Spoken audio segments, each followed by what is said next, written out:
Assalamualaikum warahmatullahi wabarakatuh. Sebelum memulai pelajaran hari ini, marilah kita berdoa bersama-sama. Berdoa dimulai.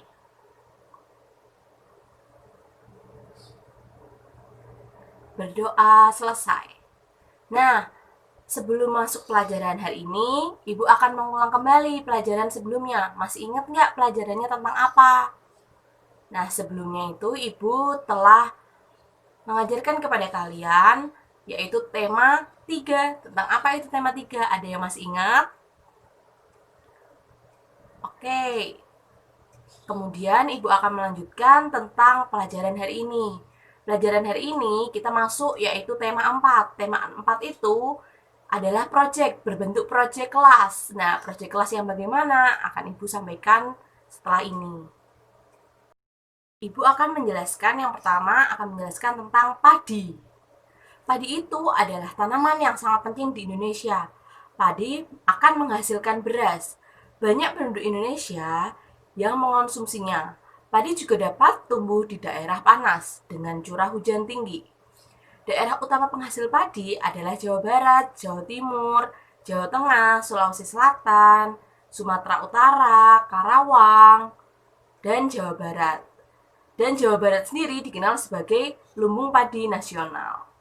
Nah, pertumbuhan padi dibagi menjadi 3 tahap besar. Yang pertama ada benih padi atau biji yang dimasukkan ke dalam karung goni dan direndam 1 malam di dalam air yang mengalir supaya perkecambahan benih terjadi bersamaan.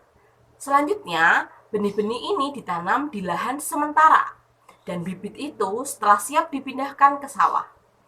Biji atau benih ini akan tumbuh berkecambah hingga muncul ke permukaan. Bakal akar dan tunas akan menonjol keluar, lalu batangnya itu akan memanjang. Kemudian petani juga akan mengairi, memberi pestisida dan pupuk tanaman. Nah, selanjutnya padi akan berbunga hingga gabah matang. Kemudian akan berkecambah penuh, keras, dan berwarna kuning. Nah, gabah adalah bulir padi. Gabah adalah bulir padi yang terbungkus dalam sekam atau kulit padi. Nah, gabah ini nantinya akan dijadikan benih lagi. Kemudian, tahap pertumbuhan padi berlangsung antara 110 hari hingga 130 hari. Setelah panen padi, gabah ditumbuk dengan lesung atau gilingan sehingga sekam atau kulit padinya akan terlepas dari isinya. Nah, bagian isi inilah yang berwarna putih, kemerahan, dan ungu, bahkan hitam, yang disebut dengan beras, beras yang kita makan sehari-hari. Kemudian dimasak menjadi nasi. Kemudian Ibu akan menjelaskan pengertian tentang pantai. Kalian tahu apa itu pantai? Nah, pantai itu adalah daerah yang berbatasan langsung dengan laut. Pantai ada yang landai, ada pula yang terjal. Pantai yang landai biasanya digunakan untuk objek wisata. Kemudian ada dataran tinggi. Nah, dataran tinggi itu adalah permukaan bumi yang ketinggiannya 500 meter di atas permukaan laut. Dataran tinggi biasanya dimanfaatkan untuk peristirahatan, objek-objek wisata, dan usaha perkebunan. Kemudian ada dataran rendah. Nah, dataran rendah adalah permukaan bumi yang datar dengan ketinggian kurang dari 200 meter dari permukaan laut. Pada umumnya, dataran rendah berada di sekitar pesisir pantai. Nah, dataran rendah banyak digunakan untuk berbagai keperluan. Di antaranya adalah banyak digunakan sebagai pertanian. Kemudian, Ibu akan menjelaskan tentang struktur-struktur bagian dalam tumbuhan. Di tumbuhan itu, strukturnya terdiri dari 6. Yang pertama adalah bunga. Nah, bunga itu merupakan bagian tumbuhan yang berfungsi sebagai alat perkembangbiakan tumbuhan biji. Dan kemudian, yang kedua, itu ada daun. Daun itu adalah bagian tumbuhan yang berfungsi sebagai tempat berlangsungnya fotosintesis. Nah, daun itu banyak mengandung zat berwarna hijau yang disebut dengan klorofil. Nah, daun itu terdiri dari tangkai daun dan helai daun. Kemudian yang ketiga ada buah. Buah adalah bagian tumbuhan yang berfungsi melindungi biji serta cadangan makanan. Contohnya, buah mangga dan buah apel. Nah, buah ini terdiri atas daging buah dan biji. Nah, bagian yang kita makan biasanya disebut dengan daging buah. Kemudian yang keempat, ada yang namanya biji.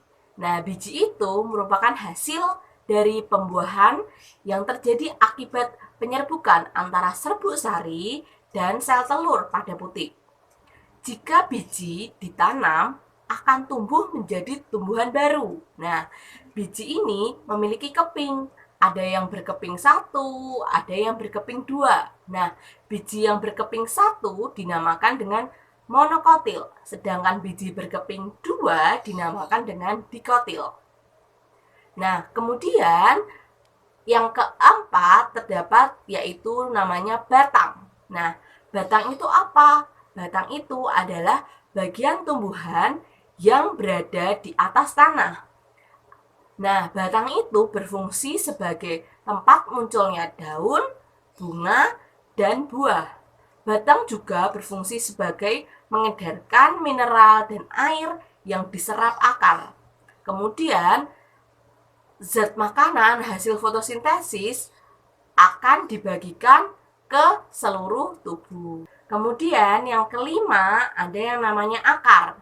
Nah, akar itu adalah bagian tumbuhan yang berada di dalam tanah.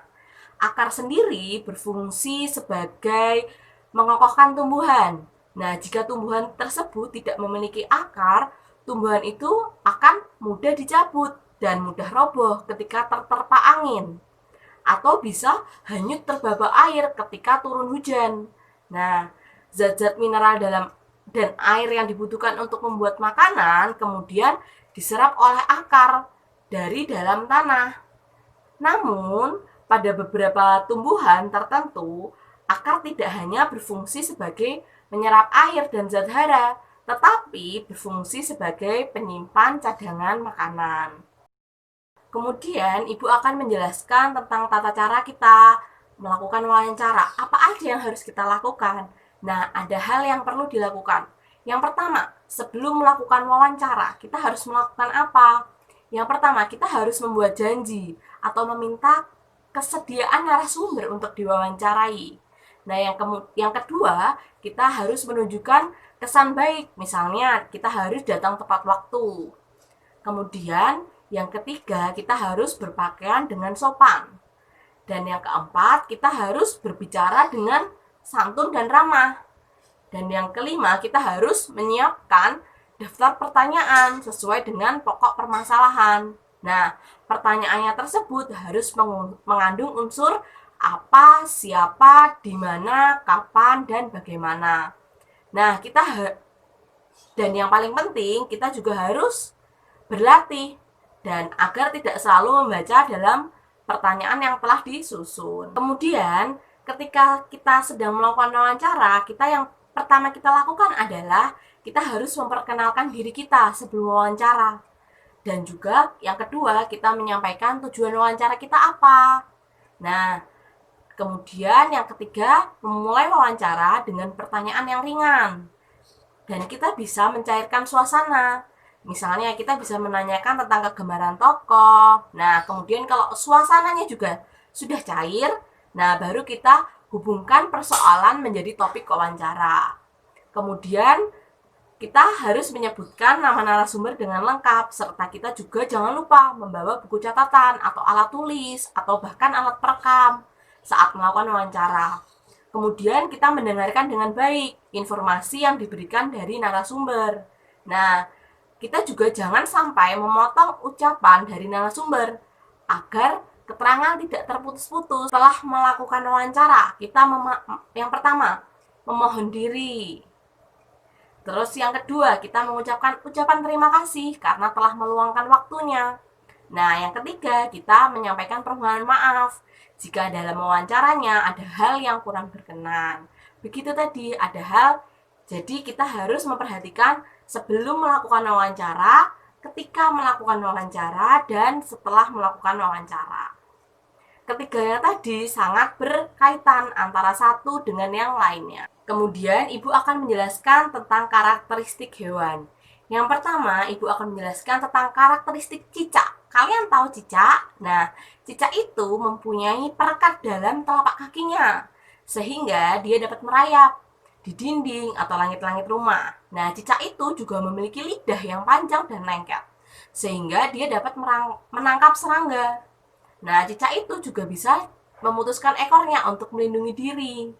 Nah, terdapat juga berbagai jenis cicak. Misalnya ada cicak rumah, cicak pohon, dan tokek. Gitu. Kemudian Ibu akan menjelaskan karakteristik dari kelelawar. Nah, kelelawar itu hidup di tempat yang gelap, seperti di atap rumah dan gua.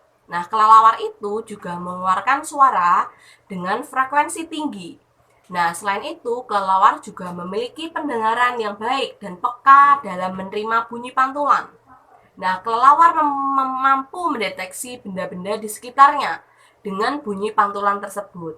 Nah, kelelawar itu disebut dengan hewan nokturnal. Karena apa? Karena dia berkegiatan di malam hari. Nah, ada dua jenis kelelawar, yaitu kelelawar pemakan buah dan kelelawar pemakan serangga. Kemudian yang ketiga, Ibu akan menjelaskan tentang karakteristik dari hewan bunglon. Nah, bunglon itu dapat mengubah warna kulitnya sesuai dengan warna yang ada di sekitarnya. Nah, misalnya ketika berada di daun yang berwarna hijau, maka warna tubuh bunglon bisa berubah menjadi hijau. Nah, ketika berada di dalam batang pohon yang warna coklat, maka tubuh bunglon akan berubah menjadi coklat. Nah, bunglon ini mengubah warnanya untuk melindungi diri. Nah, bunglon itu juga memiliki lidah yang panjang dan melebihi ukuran dari. Nah, pelajaran hari ini Ibu sampaikan tentang tema 4. Nah, sebelumnya Ibu akan mengulas kembali pelajaran yang telah kita pelajarin hari ini.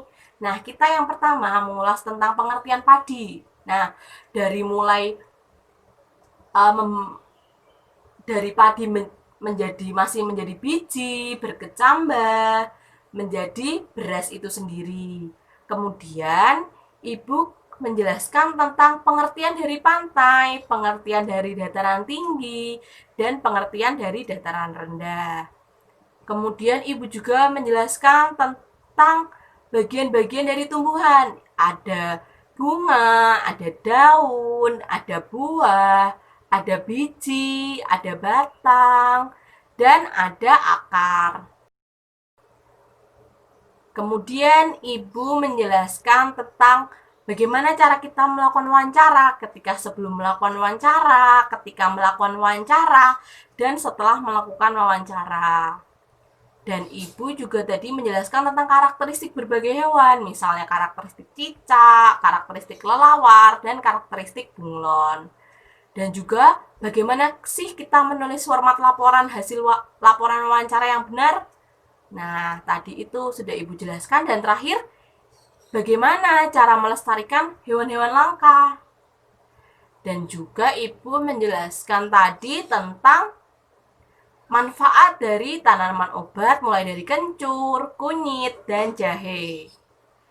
Nah, sebelum Ibu menutup pelajaran hari ini, mungkin ada anak-anak yang kurang paham tentang materi.